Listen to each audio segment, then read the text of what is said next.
अब आपने मुझे मौका दिया है बात करने का। हम मुशायरों में एक तरीका होता है, तरह की मिसरे दिए जाते हैं, शेर कहलवाए जाते हैं। एक ज़माना था कि जूनियर्स में से कोई ऐसा शेर कह गया, तो उस्तादों ने गज़लें फाड़ दी कि बोले हो गया काम, इससे ज़्यादा बेहतर नहीं होगा।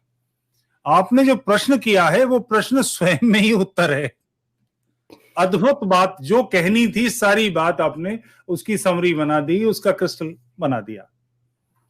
पाठ्यक्रम में बदलाव के लिए जो पहली आवश्यकता है वो ये है कि बदलाव यानी पाठ्यक्रम होना किसका है, किसका इतिहास लिखा जाना है, किसके बारे में लिखा जाना है। क्योंकि हम जो कुछ अपनी नई पीढ़ियों को पढ़ाएंगे वही दृष्टि आगे काम आएगी। तो क्या पाठ्यक्रम 1947 तक अंग्रेजों के गुलाम रहे लोगों का बनना है? क्या उससे 100 साल पहले इस्लामी आक्रमणकारियों से पददलित हुए, अपमानित हुए, पीड़ित हुए राष्ट्र का लिखा जाना है?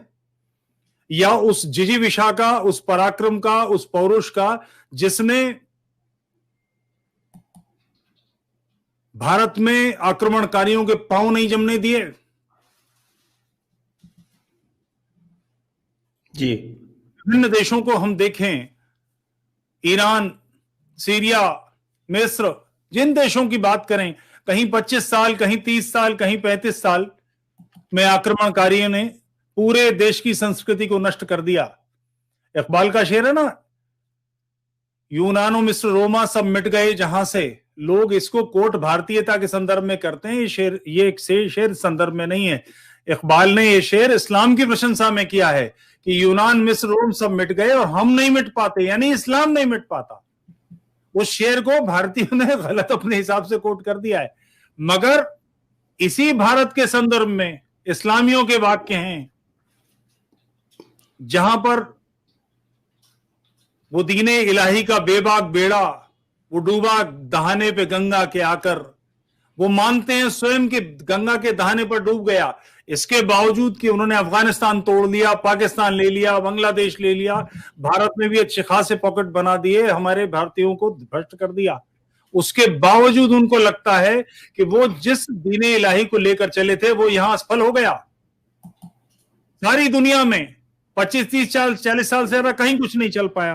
तो हमें ये तो विचार करना पड़ेगा कि ये राष्ट्र क्या है और इसका इतिहास लिखना है। इसके बारे में हमने किताबें तैयार करनी है।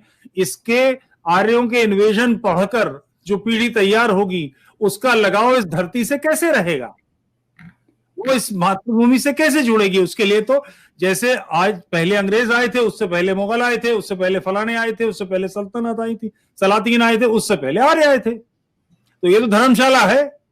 तो अगर धर्मशाला है तो फिर क्या अंतर पड़ता है कि मैं धर्मशाला को छोड़कर किसी 5 स्टार में बैठ जाऊं, मैं अमेरिका चला जाऊं, मैं ब्रिटेन चला जाऊं, मैं जर्मनी चला जाऊं, मैं स्विट्जरलैंड चला जाऊं, क्या अंतर पड़ने वाला है? इस राष्ट्र के लिए किसको चिंता होगी? तो ये जो मूल आधार है वो आधार ही नष्ट कर दिया। तो ये राष्ट्र नीति जो आपने प्रश्न किया, ये प्रश्न स्वयं में ही पर्याप्त है। ये उत्तर भी है और बहुत जबरदस्त सवाल है कि राष्ट्रीय नीति बनाए बिना इसका बदलाव कैसे करेंगे। और जिनको बदलाव करने की जिम्मेदारी है उनके ऊपर ये तलवार लगातार सोशल मीडिया ताने रहे कि ये गड़बड़ नहीं होने देनी, तुम करोगे तो सड़कों पे घसीट लेंगे। ये लगातार काम बहुत महत्वपूर्ण चर्चा है आज की।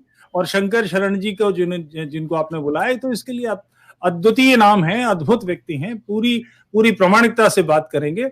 मगर इस बात को ध्यान करना पड़ेगा। मैं एक पाकिस्तान के एक बड़े अच्छे विद्वान हैं, आरिफ अजाकिया, आपके पास भी कई बार आए हैं। वो कराची से मेयर रहे हैं और आजकल विदेश में कहीं हैं। सिंध में, कराची में मोहम्मद बिन कासिम की जयंती मनाई गई। वो आदमी था जिसने कहा तुम किसके लिए मना रहे हो? मोहम्मद बिन कासिम ने सिंध पर आक्रमण किया, यहां की लड़कियां लूटी, यानी मेरी मां, दादी, परदादी, इनके साथ अत्याचार किया, और तुम उसके बारे में उन लोगों का यहां पर आक्रमण की जयंती मना रहे हो? दिमाग खराब है तुम्हारा? अपने पूर्वजों के साथ अत्याचार करने वालों को गले लगा रहे हो, उन्हें ग्लोरीफाई कर रहे हो। तुम दाहर की संतान हो। तो हम, क्योंकि उनका कहना था कि जो भारत वाले हैं जिनके बहस में तुम ये कर रहे हो, उनका तो लेना देना क्या है, वो तो आक्रमण हम पर हुआ था। हम यानी सिंध यानी पाकिस्तान। तो राष्ट्र नीति उसको पता है, आरिफ वजाक ये जानता है। भारत के विद्वान रोमिला थापर जाने क्या लिख रही है, वो किताब लिखती हैं कि भारत पर जो महमूद गजनवी ने आक्रमण किया उसको जस्टिफाई करने के लिए किताब लिखती है। तब बिल्कुल ही भंग पड़ी है बुद्धि, बिल्कुल ही। तो राष्ट्रीयता का निर्धारण राष्ट्र है क्या, और ये जो तथाकथित राष्ट्रवादी हैं इनको भी चिंतन की, इनको भी चैतन्यता की आवश्यकता है, इनको भी लगातार खींच के रखने की आवश्यकता है, ये घोड़े बावले ना हो जाएं। और ये बहुत सही बात है, आप बहुत सही काम किया कि पाठ्यक्रम से बदलाव से पहले पहले पाठ्यक्रम होना किसके पक्ष का है, पाठ्य बनना किसका है, पढ़ना किसे है। आप उस पीढ़ी के हैं और आपसे पिछली पीढ़ी ने ब्रिटिश इतिहास पढ़ा है, कौन किंग हुए हैं, इवन ब्रिटेन ने फ्रेंच इतिहास पढ़ा है, सबने अपनी राष्ट्रीयता स्पष्ट की। तो हमको अपनी राष्ट्रीयता, उसके विकास, उसके पक्ष में क्या होगा और उसका विरोध किस चीज से होगा, यह बिल्कुल खरी कसौटी है कि इस धरती के पुत्रों का, और इस धरती के पुत्र बाबर नहीं हैं, औरंगजेब नहीं है, क्योंकि वो स्त्रियां लेकर नहीं आए थे और उन्होंने भारतीय स्त्रियों से विवाह कर लिए, तो इसलिए वो भारतीय नहीं हो जाते। जब तक यहां की मूल धारा नहीं स्वीकार करते वो भारतीय नहीं। तो उनमें से जैसे ग्रीक्स आए, वो रच बस गए। इवन मैं जिस क्लान से हूं, चतुर्वेदी, हमारा जो मथुरा का ग्रुप है चतुर्वेदीज का, वो आप उनको देखेंगे तो पहचान लेंगे, वो नीली आंखें, ऐसा गोरा रंग जो सामान्य भारत में नहीं मिलता, वो ग्रीक ब्लड है, मगर वो उतने ही भारतीय जितना मैं हूं, जितने आप हैं, क्योंकि उनके संस्कार रचाव सारा भारतीय हो गया। उनके मानबिंदु, उनकी आस्था केंद्र, उनके पूर्वज, उनका इतिहास, सब कुछ भारतीय है। तो जब तक ऐसा नहीं होता तो हम न तो गयासुद्दीन तुगलक, इससे कोई मतलब नहीं कि उसने फलाना बदलाव किया था और उसने जमींदारी में ये किया और उसने टैक्सेशन ये किया, कुछ मतलब नहीं। भारत पर किसी आक्रमणकारी को इसके अच्छे बुरे से कुछ लेना देना नहीं, वो विदेशी। ये आधार अनिवार्य है और इसके बाद इसका